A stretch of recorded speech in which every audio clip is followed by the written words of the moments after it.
మీరు కూడా ఆశ్చర్యపోతారు, అట్లా పొంగుతాయి. ఇది కాలకాడ సేఫ్టీ ఖచ్చితంగా ఉండాలి, లేదా కాళ్ళ మీద పడిందంటే అంతే మన పని.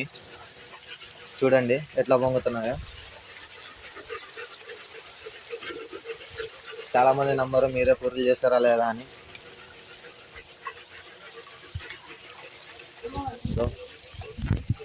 పొంగిన తర్వాత ఇట్లా ఉంటాయి. చాలా వరకు డ్యామేజ్ వస్తాయి, అవన్నీ పట్టించుకోకూడదు. పొంగేది పొంగుతూనే ఉంటాయి. అరే వాళ్ళు ఏమంటావు?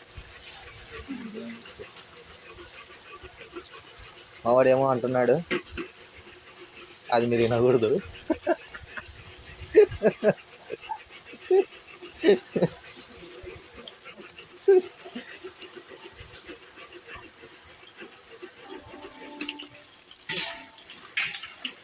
మనకన్నా శ్రద్ధ పెట్టకపోతే మొత్తం నల్లగా అయిపోతాయి, మాడిపోతాయి, మస అయిపోతాయి.